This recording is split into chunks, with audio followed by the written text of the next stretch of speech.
Indian defence से related एक बड़ी अपडेट आ रही है।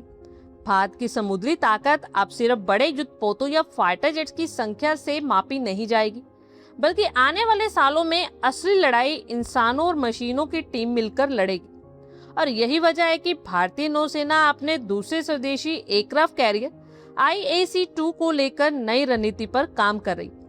पहले जिस 65,000 टन वजन की INS विशाल सुपर कैरियर की चर्चा होती थी, अब उसकी जगह एक ज्यादा व्यवहारिक और कम कीमत वाला इनहांस विक्रांत मॉडल तेजी से सामने आ रहा है। और सबसे इंटरेस्टिंग बात तो ये है कि ये एयरक्राफ्ट कैरियर सिर्फ पायलट वाले फाइटर जेट्स के लिए नहीं होगा, बल्कि इसे स्टार्टिंग से ही ऐसे डिजाइन करने की प्लानिंग है यहाँ UCAV यानी unmanned combat aerial vehicle, loyal wingman, long range के निगरानी करने वाले ड्रोन और स्वार्म ड्रोन भी इजिली ऑपरेट किए जा सके।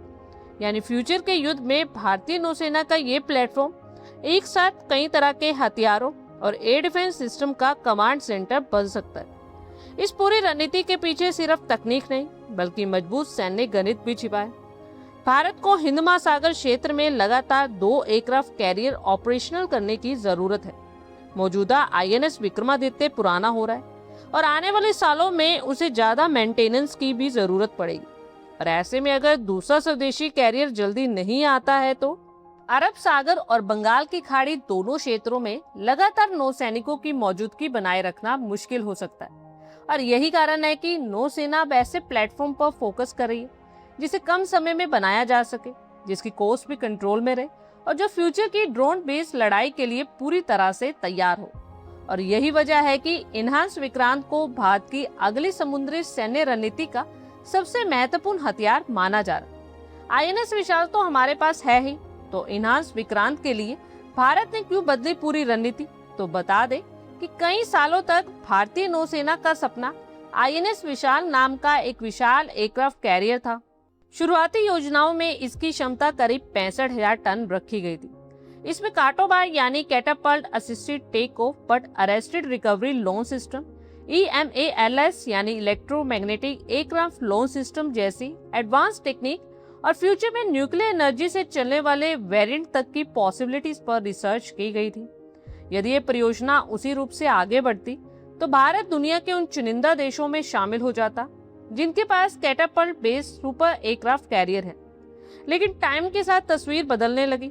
इतनी बड़ी परियोजना की लागत, नई टेक्निक का रिस्क और लंबा निर्माण समय और डिफेंस बजट की दूसरी प्रेफरेंस से नौसेना को ज्यादा व्यवहारिक विकल्प की ओर बढ़ने के लिए इंस्पायर किया।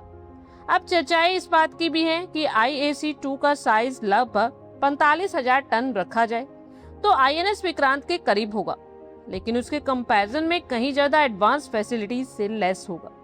इसमें better flight desk, advance mission system, most effective air operation और फ्यूचर में नई तकनीक को जोड़ने की पर्याप्त क्षमता होगी। सबसे मेन डिसीजन STO बार यानी short take off but arrested recovery system को बनाए रखने का माना जा रहा है। इसका मतलब है कि भारतीय नौसेना उसी टेक्नोलॉजी का इस्तेमाल करेगी जिसमें उसे पहले से अनुभव है। इससे नई और महंगी काटोबार और EMALS तकनीक पर निर्भरता कम होगी, निर्माण की गति तेज होगी, कॉस्ट कंट्रोल में रहेगी और कोचिन शिपयार्ड को INS विक्रांत बनाने के लिए विशेषज्ञता का पूरा लाभ भी मिलेगा। डिफेंस एक्सपर्ट्स का मानना है कि यही बैलेंस रणनीति भारत को कम टाइम में अधिक प्रभावी नौसैनिक शक्ति उपलब्ध करा सकती है। इनहांस विक्रांत में एडवांस एविएशन फैसिलिटीज शामिल करने की क्षमता है। ये 262 मीटर लंबा और 59 मीटर चौड़ा है और ये अपने ऊपर 40 फाइटर जेट्स को लेकर चल सकता है। इसकी स्ट्राइक फोर्स रेंज 1500 किलोमीटर है। इंडियन नेवी को दूसरा स्वदेशी एयरक्राफ्ट मिला तो इसका समुद्री ताकत में एक झटके से कई गुनी बढ़ोतरी हो जाएगी। भारत ने 2035 तक अपनी नौसेना को 200 से ज्यादा जहाजों वाली नेवी बनाने का लक्ष्य रखा है।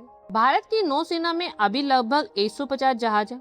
इसमें फ्रिगेट, डिस्ट्रॉयर, सबमरीन हंटर और कॉर्वेट जैसे लगभग 135 फ्रंट लाइन कॉम्बैट प्लेटफॉर्म है। लगभग 50 और युद्धपोत अभी बन रहे हैं। हालांकि समय के साथ पुराने युद्धपोत रिटायर भी होंगे, लेकिन दिल्ली स्थित थिंक टैंक का मानना है कि 200 से ज्यादा जहाजों का टारगेट हासिल करना मुमकिन है और इससे हमारी नेवी की ताकत भी पहले से कई गुना बढ़ जाएगी। आप लोगों की क्या कुछ राय है? कमेंट बॉक्स में शेयर करें। आई होप आपको हमारी ये वीडियो अच्छी लगी होगी और आगे भी इसी तरह के अपडेट्स के लिए हमारे चैनल को जरूर सब्सक्राइब करें। धन्यवाद।